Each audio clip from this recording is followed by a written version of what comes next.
قدر زمان رو نمیدونیم دیگه. زمان کنکور که میشه چقدر قدره؟ یه 5 دقیقه اضافه تر خوابیدن رو میدونید. کسی که درس میخونن زودتر باید پاشن. وقت امتحانا یک 5 دقیقه ما قدر نمیدونستیم. ما چه لمی میدادیم، 5 ساعت 6 ساعت میخوابیدیم.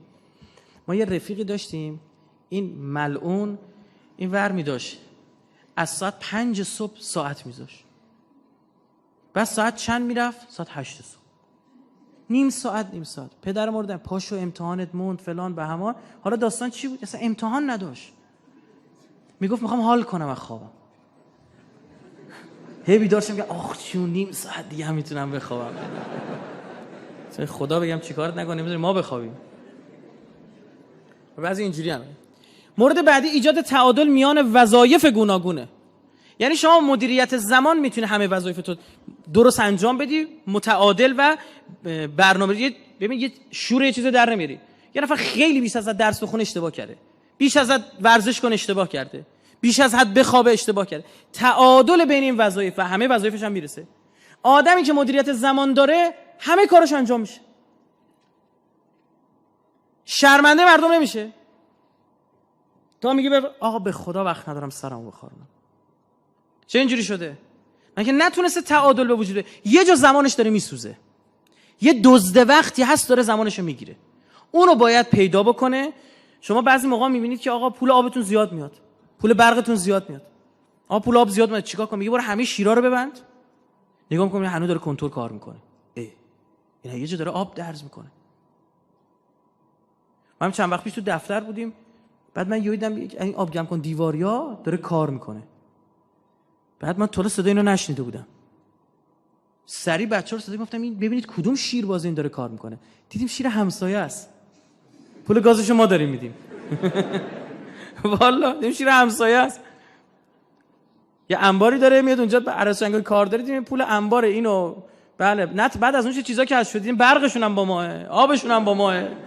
خب آره دیگه، بعد بعضی موقع یه جایی بگیری ببندی تا پیدا بکنی، ببینی این نشتی از کجاست. نشتی زمانو باید بگیری پیدا کنه. وقتی پیدا کردی میتونی بسیاری از کاراتو انجام بدی، تعادل برقرار میکنی بین اینا. مورد بعدی تسریع در کسب و رسیدن به اهدافه. اگر مدیریت داشته باشه، طرف مدیریت زمان داشته باشه، بهره وریشو ببره بالا، میبینی طرف میره کلاس زبان 5 سال هیچ اتفاقی نیفتاده، هنوز ABCD داره میکنه. برای چی؟ برای اینکه بهره وری نداره. چرا؟ چون زمانای خوبی که لغت انگلیسی تو ذهن میمونه رو بلد نیست. خیلی مهمه دیگه. اصلا میگن کسایی که نمیدونم چپ دستن، نیمکره سمت راست مغزشون فعال‌تره، اینا زبان زودتر یاد میگیرن، بهتر یاد میگیرن. خب یه استعداد این شناسایی شده یا نه؟ اینا رو ما نمیدونه، چون بلد نیست از دست میره. عدم اطلاعات اتلاف زمان به همراه داره. وقتی اطلاعات کافی راجع به مسئله کسب نمیکنه، همینجوری یلخی میره تو کار، خراب میکنه کارو. یکی از اصول دیگه اینه که باید اطلاعات کامل نسبت به کاری قبلش کسب کرد. حالا نمیخوام این مثال میزنم، من خودم میزنم، میخوام غیبت کسی دیگه بکنم. والا تو دفتر بچه‌ها میدن یه کاری میخوایم بکنیم، میگیم آقا برید بگردید همه اطلاعات رو راجبش پیدا بکنید، سورس مطلب رو پیدا بکنید، بعد انجام بدیم. و الا میشه کارا یلخی و هر دنبیلی که تا دلت بخواد ریخته تو مملکت.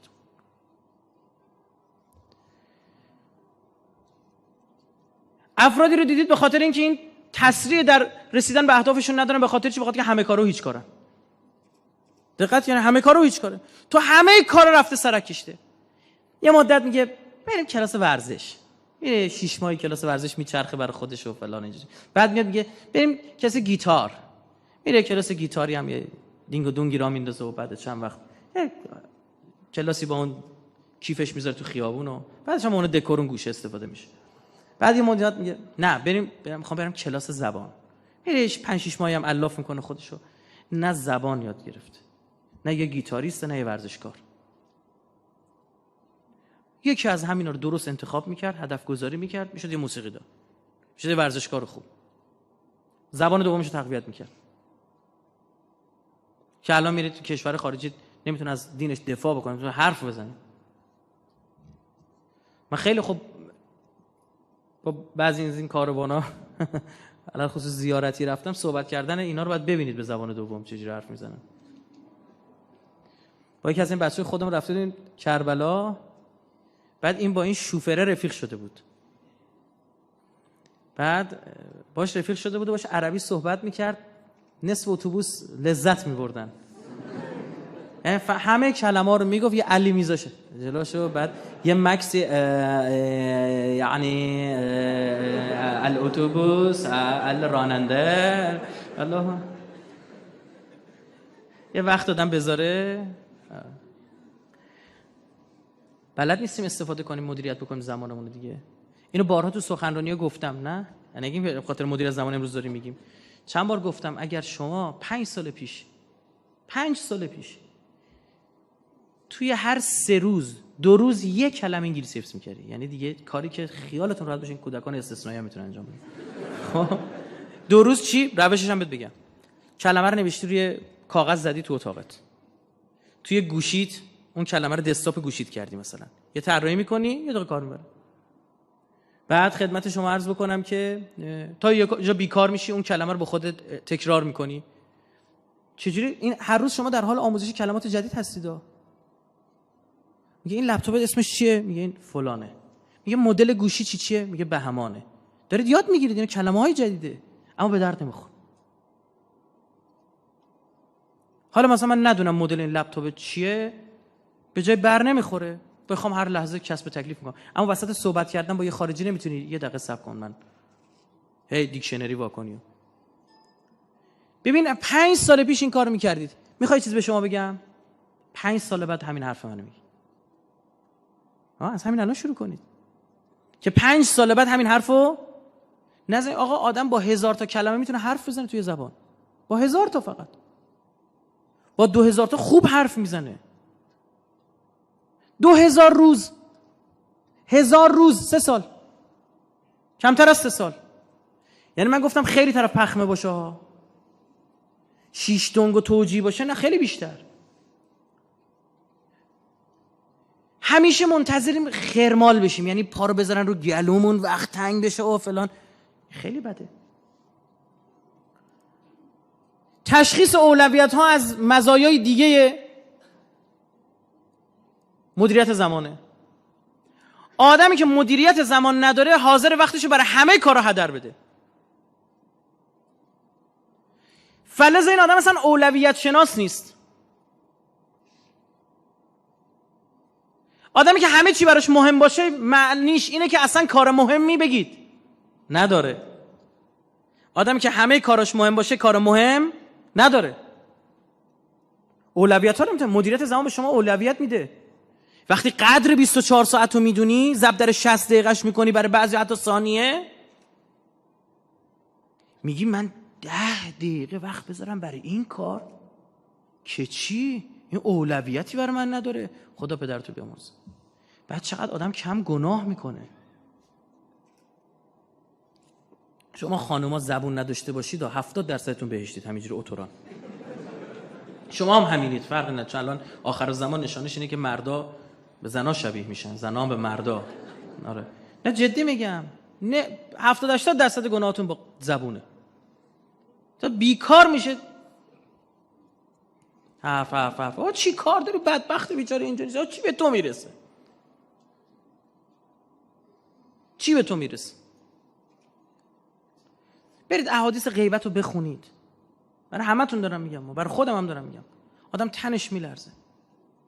یه کارنامه طرفو میارن اون دنیا، نگاه میکنه زنا، قتل نفس، میگه خدای قاطی شده مال من نیستش. خب اشتباه شده. میگه نه خدای تو اشتباه نمیکند. فرشته اینجوریه. میگه بابا به پیر به پیغمبر من دیگه قتل نفس که دیگه نداشتم، یه چه واضح توجیهم. میگه نه اگه بابای غیبت کرده بودی گشتیم دیگه هیچ ثوابی نداشتی، قتل نفس رو آوردیم بشمس تو. بعد این ورو داشته باشی، یارو گناهکاره رو بهش پروندهشو میدن حج خدای درسته قاطی نشده اینا تو فلان. میگن آره یکی از تو غیبت کرد، حجش آوردی بشیم تو پرونده تو. حالا اون دنیا دنبال حجه بگرد، پیدا کن پرتقال فروش رو اونجا. همینه. به چی؟ یه دقیقه نشسته لالمونی نمیتونه بگیره، زبونه رو جلوشو بگیره. آره به بعضی چه اینجوری صحبت میکنی؟ به درک بر بخوره به کسی، بذار خود بهمون بر بخوره. جدی میگم بذار بهمون بر بخوره. الغیبت اشد من الزنا. غیبت از زنای با مادر در خانه خدا بدتر است. دیگه چی بگه معصوم؟ دیگه چی باید بگه؟ برای چی؟ برای اینکه بخش عمده از همین غیبت از بیکاری میاد، از وقتی که گذاشته طرف واسه چرت و پرت گفتن، گذاشته برای مزخرف گفتن، اینکه بیکاره دیگه. ما پدرم نظامی بوده، خیلی مرمر رفتیم، یه محله‌ای داشتیم، اینا سر کوچه 5-6 تا خانه بودن، زمستون برف میومد، اینا همینجوری نشسته بودن اونجا حرف میزدن. گفتم خدایا اینا چی میگن؟ بعضی موقع تو کوچه فوتبال بازی میکردم، من عمدن شوت میزدم سمت اینا، خدا شاهد. قشنگ یادم عمدن میگم اینا مثلا پاشم برن. بعد چی شب شوهرش که میومد میدوید در میرفت، از سر کوچه شوهر رو میدید میپیچید میرفت مثلا. یعنی من با خودم میگفتم اگه حرف عالم و آدم بود، اگر شما میخواستی مثلا کلا دانش هسته‌ای رو از اول فیزیک نیوتنی شروع کنی بیای تا بالا، حل شده بود دیگه. بابا چقدر حرف. خب چی حرفاشون چی فلانی دخترش اینجوریه، اون پسر اینه، آمار همه محله رو داشتن، نمیدونم کی گفته پیرن جدیدت مبارک، نمیدونم اون یکی چی، همه آمار محله داشتن. وقتش سوزونده، سود که نکرده هیچ، از ما اومده با چیکار کرده؟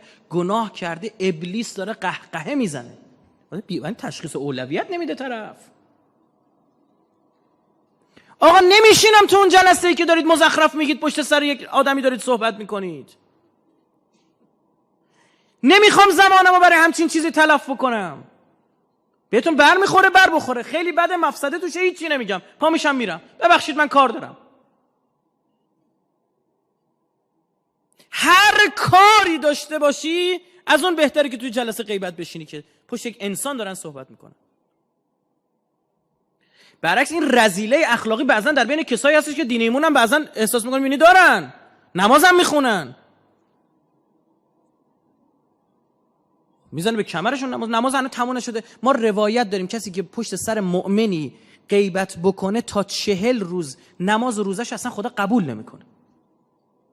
میگه برو تو پشت سر یه مخلوق من که من ازش راضیم داری صفه میذاری، آبروی یک مؤمن رو داری میبری. شما فرض بکن، مثال واضح بکنم، فرض کن امام زمان هر وقت 100 تا یار نامبر وان داشته باشه، همشون 100، همشون عالی، همشون یک. بعد یکی بلند شه بره پشت سر اینا صفه بذاره بی آبرو کنه اینا رو. شما چه جرمی برای این در نظر میگیری؟ نمیگی تو در ظهور تعلل به وجود آوردی؟ تأخیر به وجود آوردی؟ کرده این کارو دیگه. آبروی یک مؤمن رو ببری. میگه بیکار اولویت‌ها رو تشخیص نمیده. مورد بعدی حذف امور و کارهای زایده. یه آدمی که مدیریت زمان داره درگیر چیزای بیخود و بی اهمیت نمیشه اصلا. نه الزاما اون کار بد باشه ها، نمیصرفه، هزینه فایده میکنه، نمیخوام ولش کن، نمیصرف آقا. یا وقت بذارم برای خرید اینجا برم، نمیخواد، جمعه دیگه این کار انجام میدم. ها میگه برعکس، من میگم مثلا آقا همین الان مثلا فرض بکن گیر دادن از خونه که حالا باید بری عسل بخری، مثال میزنم. من یه هفته دیگه دارم میرم اردبیل سخنرانی دارم، همونجا میگیرم، حالا پاشم برم زنگ بزن بفرستید پست بیاره، من دارم میرم با یکی دونشون میزنم. این کار زایده، الان وقت اضافی رو داره از من میگیره. نظم یافتن امور، طرف کارش حساب کتاب پیدا میکنه، چون بی‌نظمی اصلا نتیجه اصلی. چقدر این بی‌نظمی اتلاف وقت میاره و بی زمانی بی‌نظمی میاره، اینا با هم رابطه مستقیم دارن، برگشت پذیر رابطه. یه آدم بی‌نظم دنبال همه چی باید بگرده. گوشی من کو، کلید من کو، لباس قرمزه من کو، نمیدونم فلان، برای که سر جاش نذاشتی.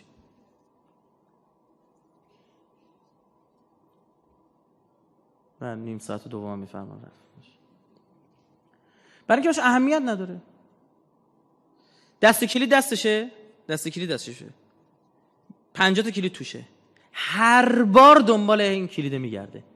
یه بار نمیاد یه برنامه برای خوش بذاری که مثلا این کلید سیاه بعدیش در اولیه است، کلید سیاه دوم، یه بار وقت میذاره دیگه، هر بار پا دره. اینا رو داریم ما، اینا که دارم میگم بعضیا هستن، من دارم تیکه میندازم. فکر نکنید الان مثلا دارم یه چیز کلی میگم. اینا سخنرانیه که بنده میکنم یه بخشش برای همه عزیزانه، بعضیش تیکه است برای بعضی از بچه خودمون، دوستانمون، فک فامیلامون، آشناهامون. اینا میشنون میدونن کیو دارم میگم. آره دیدم مثلا 50 تا کلید هر بار. ای بابا تو یه بار اینا رو برنامه‌ریزی بدین کاری نداره که. بهش یادم میدی حالا من چی میشه 2 دقیقه 2 تا کلید اینجوری میکنم. اینا جمع میخوره آخر حساب میشه. گردو بارت میره. اینا بهتون میگم. الگو شدن برای دیگران. یک آدمی که مدیریت زمان داره الگو میشه برای بقیه.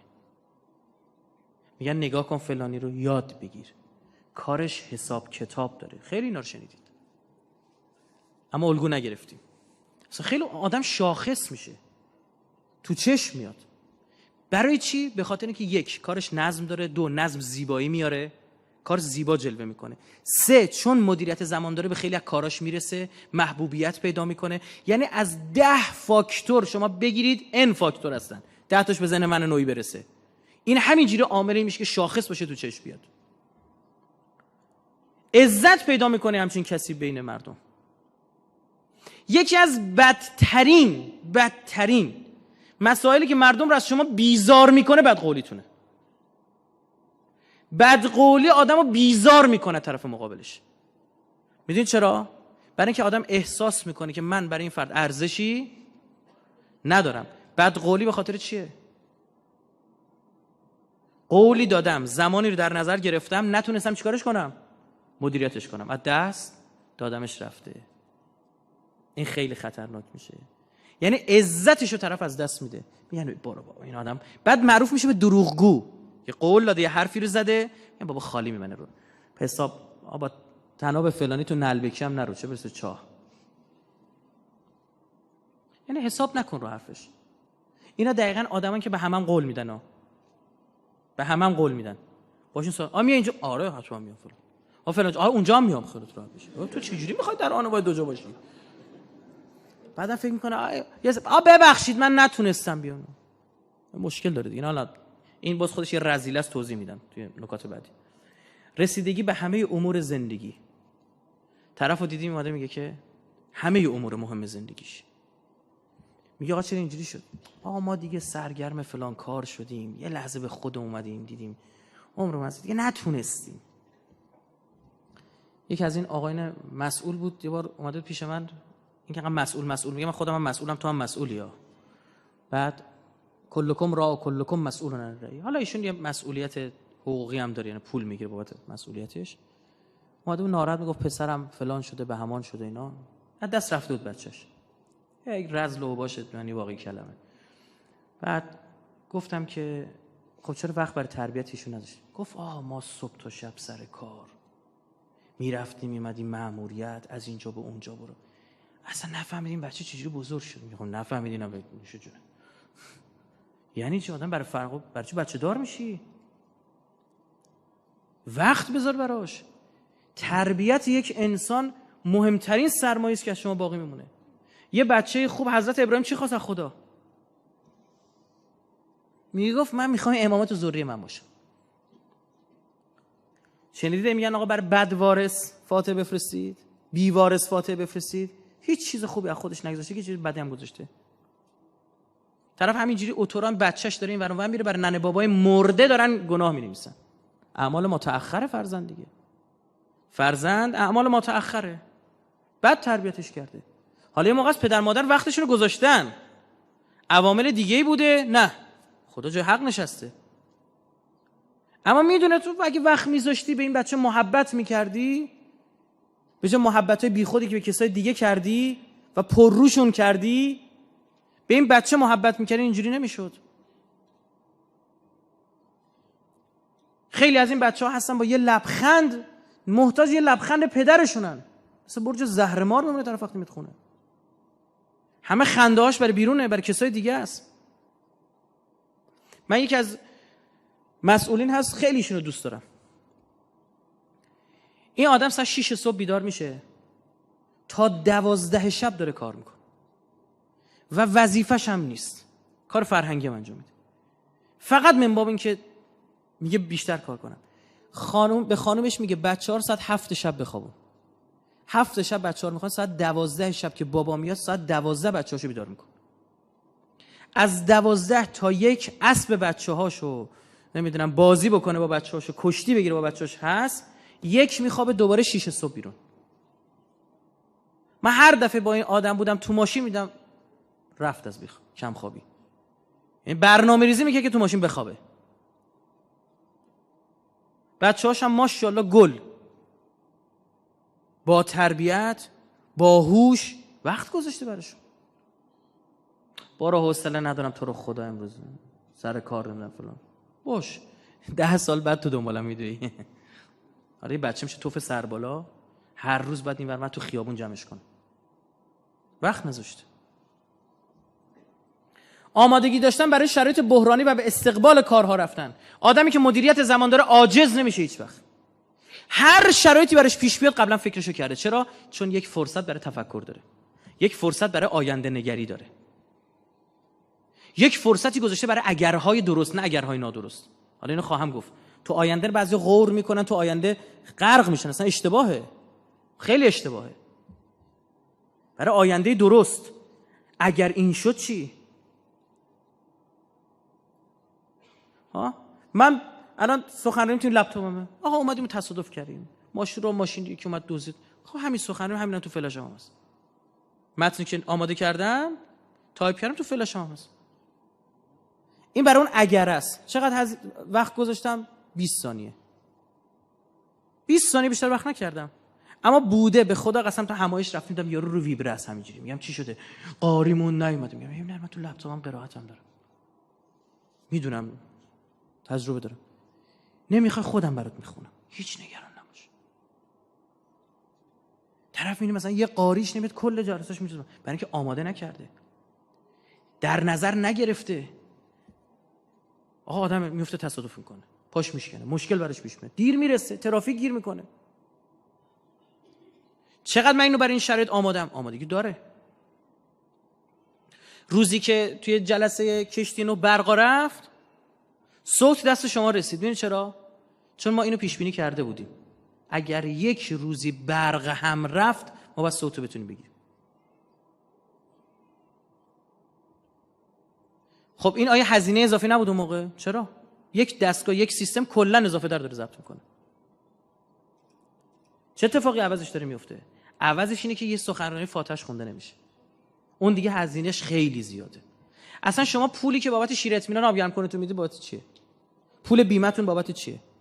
هزینه مالی میکنید برای یک خطر احتمالی، یه موقع ما میبینیم هزینه وقت میذاریم برای این کار.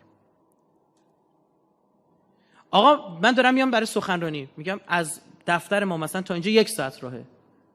خب من نیم ساعت زودتر راه میافتم. تو نیم ساعتم برنامه دارم. چیه؟ لپتاپم شارژ کامل داره، سخنرانی آماده میکنم. نشد تو در ماشین یه دونه کتاب کوچیک هست مطالعه میکنم. نشد سخنرانی ما مرور میکنم. دیگه خیلی بعید پیش میاد همینو با هم بشه. اونم شد ای بینا این نیم ساعت نوش جون شما بذار تلفش. غیر اینه نمیتونه، یعنی زمان نمیتونه شما رو تو بنبست بندازدت. تو رو مدیریت میکنی. تو سوار زمانی. رفع حواس پرتی و کمک به حافظه یکی دیگه از کارهای مدیریت زمانه. آدمی که زمانش مدیریت داره نظم زمانی پیدا میکنه، خودش حواسش هست، نمازش دیگه یادش نمیره. یهویی نشستی تو اوه نمازم قضا شد، میدوی یارو گوله. چرا یادت رفت؟ چرا تو حافظت نمون؟ برای اینکه اگر نماز زمانش درست مدیریت بشه، تایم داشته باشه برای این کار، خیلی اهمیت داره. حواس پرتی هم طرف نداره، مردم از دستش ناراحت نمیشن. همیشه حرف همیشگی آخ یادم رفت، زهر مار یادم رفت. مگه من وقت من درگیر توه؟ بنویس. حالا این مکتوب سازی یکی از روش‌های مدیریت زمان اون رو عرض خواهم کرد. بنویس. چقدر بهتون گفتن مگه عاشقی؟ تو یه کاری یادت میره مگه عاشقی یعنی چی؟ عاشقی یعنی مقابل عاقلیه ها، اینو بهتون بگم. محترمانه همون مگه عقل نداریه؟ آره میگه حواست پرته، مگه عاشقی؟ چقدر اینو شنیدی؟ همینه. برای اینکه حافظش، برای اینکه نگاه کن ببین چیه، اینقدر تعدد به وجود میاد، هیچ برنامه‌ای نداره، یادش میره بنده خدا. اگر نظم داشته باشه اصلا نبود اون کار رو حس میکنه، انگار یه کوهی رو پشتشه، شرطی میشه به اون زمان. آلارم میده برای تو. چجوری گرسنگی آلارم میده؟ و همونجوری نبود اون کار تو اون زمان به تو آلارم میده. و اون چیه؟ شما در طول روزتون کارهای مهمتون رو برداشتید، کلاسه بندی کردید و طبقه بندی کردید. آدم میتونه به همه کارش برسه، وقتی مردش هم میتونه استفاده بکنه. مورد 14 بالا رفتن ضریب بهره وریه، یعنی استفاده بهینه از شرایط و افزایش بازده. خیلی عالی. من از یه وقت مرده‌ای که میخواستم تو ماشین بشینم ماشینا رو نگاه کنم استفاده کردم، افزایش بهره وری داشته بر من. کمبود خواب داشتم تا هم ماشین گرفتم خوابیدم، مثال میزنم دیگه. این بهره وری یعنی شما از یه نیم ساعت بیشترین طرق ممکن استفاده کردی. شما میدونید بعضی موقع هستش که خواب میاره، سر خواب باید کلی اصلا باید یه سخنرانی جدا بذاریم، مثلا قلیونه است. بس که خواب تو کشور ما زیاده. خوابت مثلا دیگه بالا 6 ساعت، هرچی بخوای بیشتر خوابت میاد. و اون خواب 7 ساعت، هفتم ساعت، هشتم اثری در تو که نداره. میدونید که کاهش حافظه هم داره.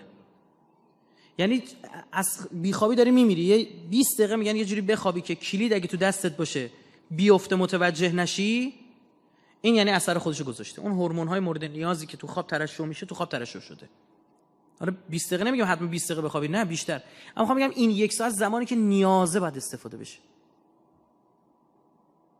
دیدی آدمی که برنامه نداره، برای شرایط خاصم هیچ تعریضی نکرده، میره تو رخت خواب خوش اینور میکنه، من میکنه باید بخوابم. خوابت نمیاد. به زور باید غذا بخوره، باید بخورم. بعد این مریضی میاره، کسالت میاره، تنبلی میاره، بدتر میشه.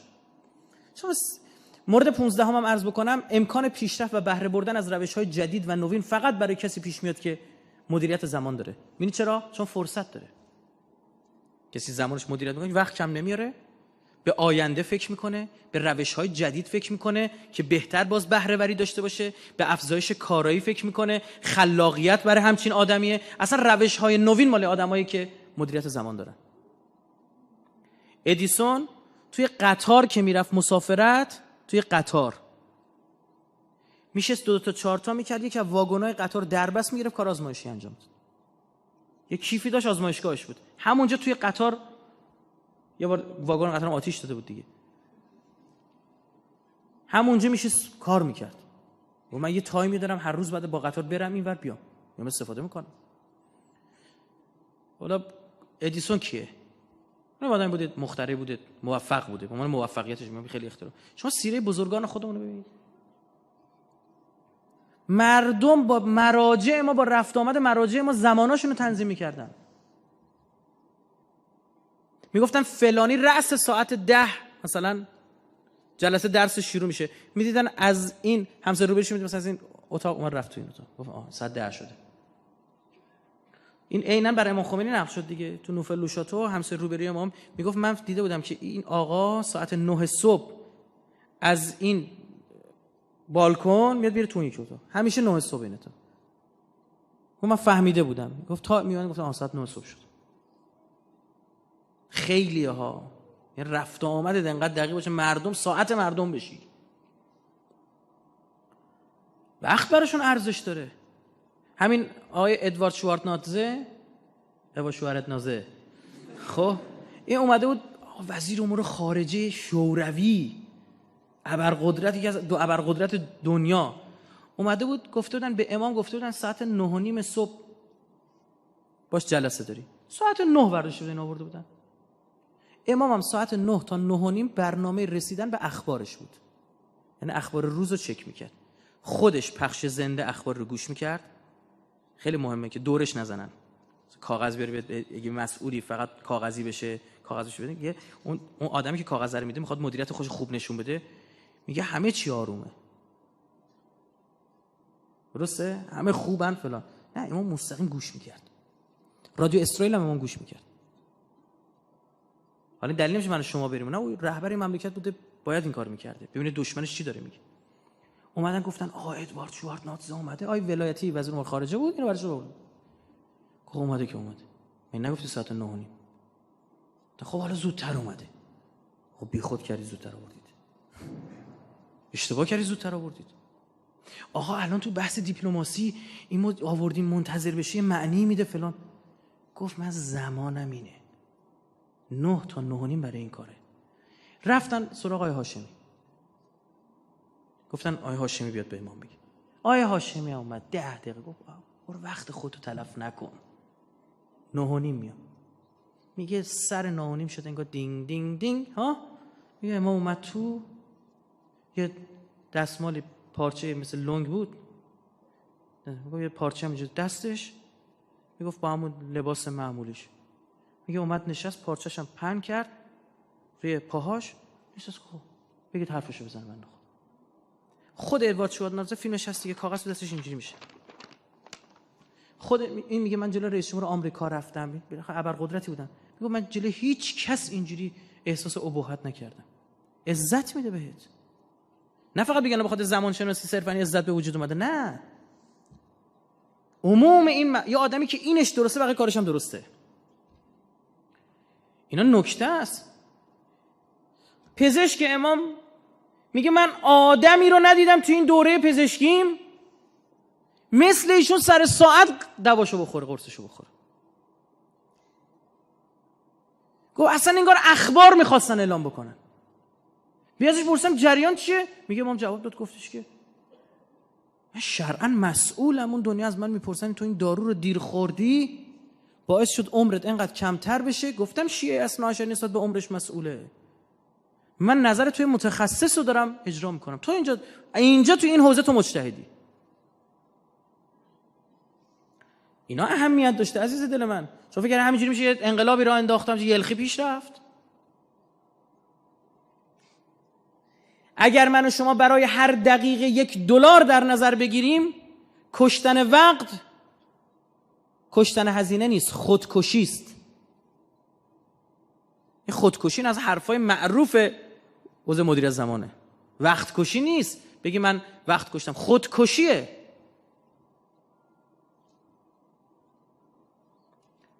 حالا بعضی هم بهشون بر بخوره، آدم میاد میگه ببخشید من وقتم برام مهمه،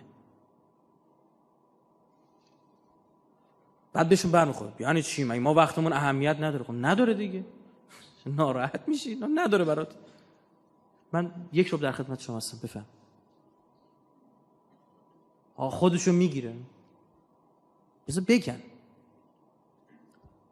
آدم هزینه فایده میکنه. تأکید بسیار زیادی بر بحث زمان شناسی در کلام اهل بیت داریم.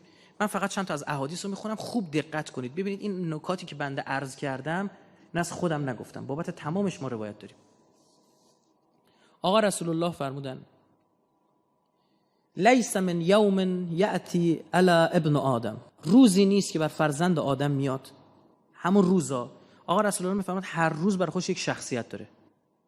یه شخصیت داره، این یک موجود زنده صاحب فهم عقل، اون دنیا خیر تو میگیره.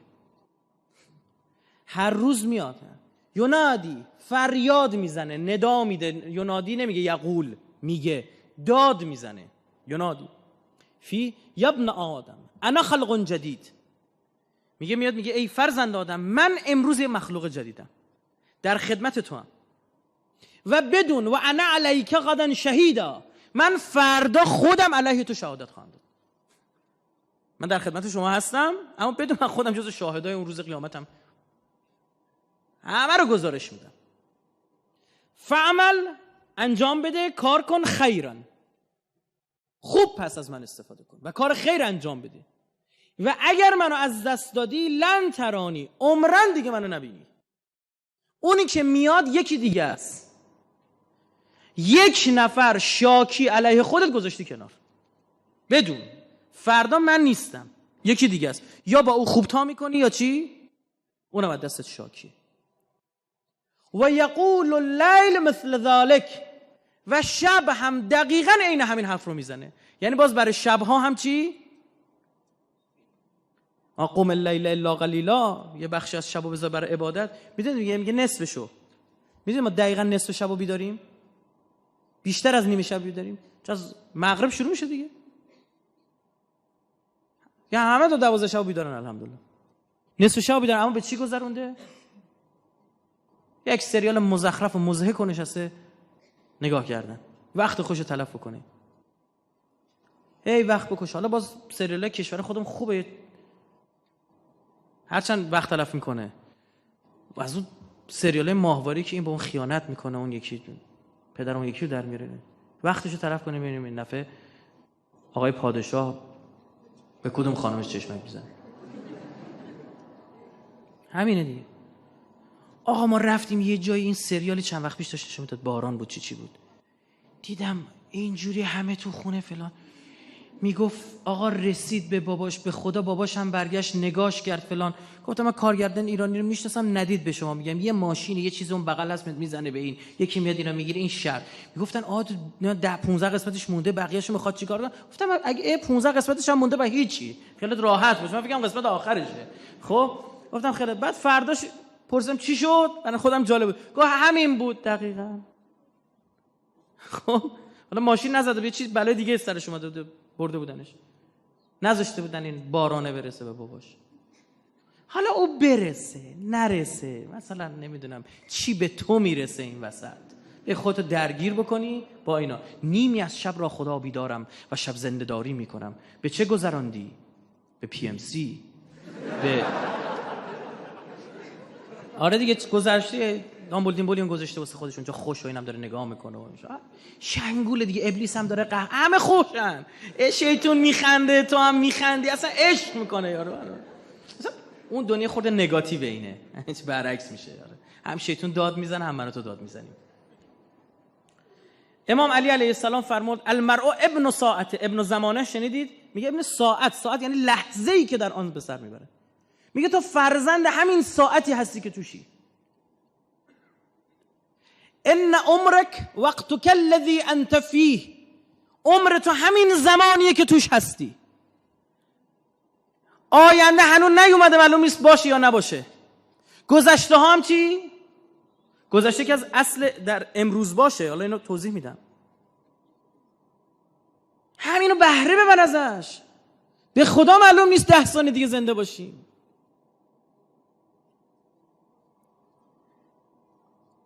باز امیر مومنان فرمود عمر تو مهر سعادت توست و سعادت تو در گرو اوست.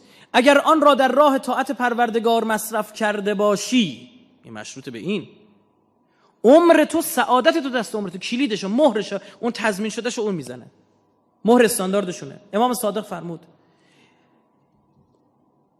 لیس فی الدنیا شیء، نیست در دنیا چیزی عزیزتر من قلبک و وقتک، چیزی عزیزتر از قلب تو و وقت و زمانی که تو داری نیست. این دل تو، یعنی اون جایگاه ایمان انسانه، یعنی از این ارزشتر. بعد ما این دوتا رو خرج چی میکنیم؟ دلمون رو میذاریم جایگاه بدبینی نسبت به یک مؤمن، جایگاه سوء ظن‌های غلط نسبت به افراد دیگه، جایگاه کینه نسبت به افراد دیگه. این قلب جایگاه خدا قرار میگه، این لونه شیطونه. امام زمان وقت امیر مؤمنان فرمود ابلیس میاد توی دلت میشینه، تخم میذاره، بعد میخوابه، اینا رو جوجه میکنه، به جیک جیک میفتن، بزرگ میشن. آدمی که نگران قلبش و وقتشه، این سعادتمنده. امام صادق فرمود من که نمیگم که الفرصت تمر، هی داره میگذره. امام علی علیه السلام زمان داره میگذره، به سان ابر میگذرد زمان، پس فرصتهای خیر را غنیمت شمارید. امیر مؤمنان دوباره این خیلی جالب، خوب بدونید مدیریت احادیث مربوط به مدیریت زمان خیلیش متعلق به آقا امیرالمومنینه.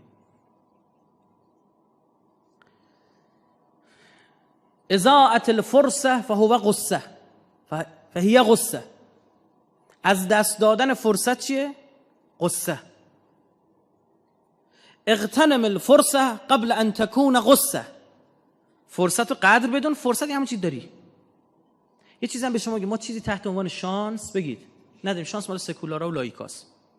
و ما تسقط من ورقه الا. اگه امروز اومد اینجا نشستی دلیل داشته، خدا خواسته اینجا بشی. اگه میری توی هیئتی دعوتنامه برات فرستادن، جلسه اهل بیت میری دعوتنامه برات فرستادن، فرصته، چطور استفاده میکنی؟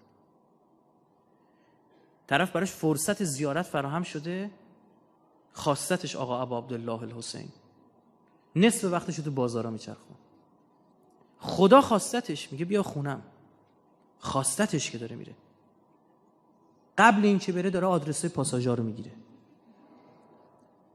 رو تلویزیونش نوشت مقصود من از کعبه و بتخانه تویی تو. میرفتن اون موقع تلویزیون رنگی می آوردن از عربستان. مقصود تویی، کعبه و بتخانه بهانه. تلویزیون نه همینه دیگه، در عمل همینه. آقا رسول الله توی یه روایت خیلی طولانی اینجا هم دارم، اگر همه روایت حیفه، یعنی اصلا ما فقط بیایم این روایت‌های در مورد زمان شناسی بخونیم بسته، بارمون رو بستیم بریم. یک دونه‌شو، یه بخشش الان میخونه، بخشش هم میذارم جلسه بعد. یا ابازر کن علی عمرک اشح منک علی درهمک و دینارک. بر عمرت بیشتر آزمند و حسود نسبت به عمرت ها، و بخیل باش نسبت به عمرت بیشتر از چی؟ درهم و دینارت. چون دقیقا درهم و دینار رو میذاری میری. عمره که با هیچ پولی به دست نمیاد. به قول بنده خدا گفت عمر گران میگذرد، خواهی خواهی. کوف داره چه میخندی.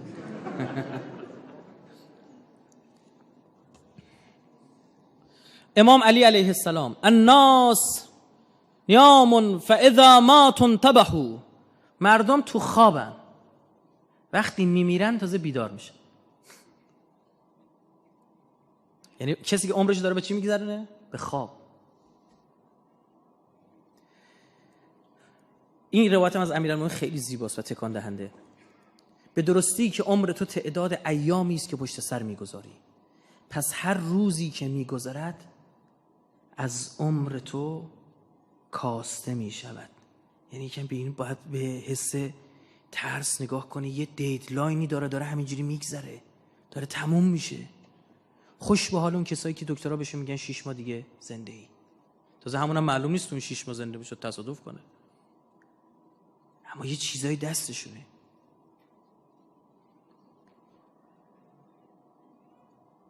ذیل آیه شریفه وابتغ فیما آتیک الله الدار الاخره ولا تنس نصیبک من الدنیا از امیرالمومنین که در آنچه خدا به تو داده سرای آخرت را جستجو کن و بهرت را از دنیا فراموش منما.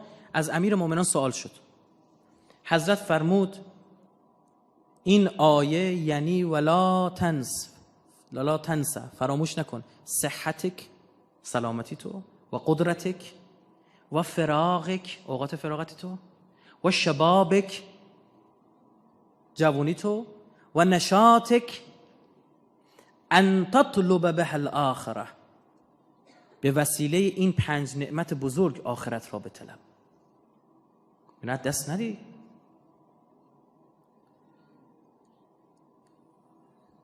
این همه روایت داریم، تازه من اینا رو نخوندم، میذارم جلسه بعد که هر دو جلسه متبرک بشه به کلام اهل بیت. زمانها یه چیز نسبیه. برای یه نفر میبینید 1 دقیقهش به اندازه 1 ساعت بقیه چی میارزه. یه ضرب مثلا خیلی معروف داریم، میگه اگه میخوای ارزش 10 سال رو بفهمی برو از کسی که از همسرش جدا شده بعد 10 سال عمر بپرس. میگه ای بابا 10 سال با این زندگی کردیم هیچی به هیچ. اگه ارزش 10 سال میخوای بفهمی. میگه ارزش 4 سال میخوای بفهمی از کی بپرس؟ آیه فارغ التحصیل. 4 سال درس خوندیم، الان رفته مدرک مثلا حسابداری گرفته.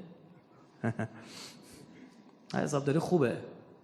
یا ما تو دانشگاه آزاد اردبیل سخنرانی داشتیم، یکی این خانم‌ها بلند شد گفت مدرک شما چیه؟ مدرک شما؟ گفتم من حسابداری خوندم. تا گفتم حسابداری، این خودش حسابداری خونده بود فکر کنم. گفت هورا فلان، دستو صحنه عجیبی بود. بغلش همه حسابداری‌ها شروع کردن دست دادن و من کلا به خودم هم رحم نمی‌کنم. خب یکی همچین نگاهش کردم، گفتم خیلی شغل خوبیه، عالی 20. باز دوباره سوت کردم، گفتم اصلا شغلی که شما بیکار نمیمونید. دستشوی بین راه هم که بری می‌بینی یه حسابداری گذاشتن رو صندلی، یه 100 تومن پول بده. خب گفتم به خودم هم رحم نمی‌کنم، چه برسه تو که حالا امرشته ما بشی. آره رفته درسشو خونده، بعد 4 سال هیچ 4 سال عمر به فنا اومده. چی شده؟ داره سخنرانی میکنه.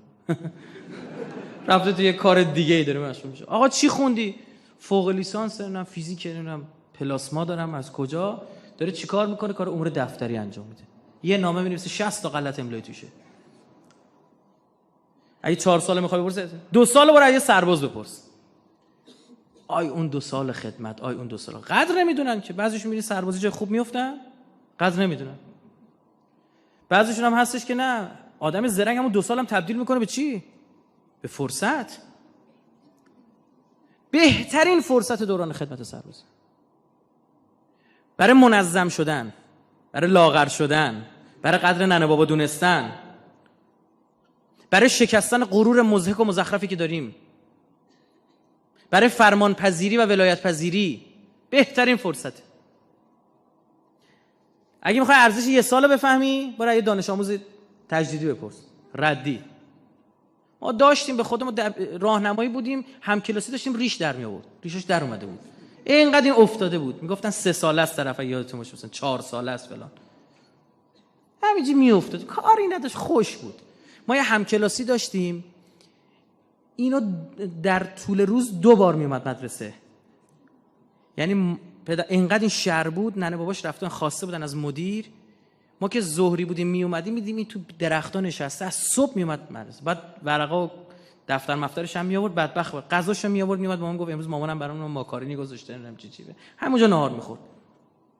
همینطور هم میافتاد. 2 شیفت میومد میافتاد. سرش تو درس نبود. هر موقع اینجا میشه درس میخوام، میگفت من اینجا فقط منتظرم اینایی که ورزش دارن اشتباهی توپو شوت کنن اینجا، بیاد اینجا به بهانه توپو پس دادن 10 تا رو پا، یه دونه نمیدونم این طرف یه دونه اون طرف، بعد جواب بده.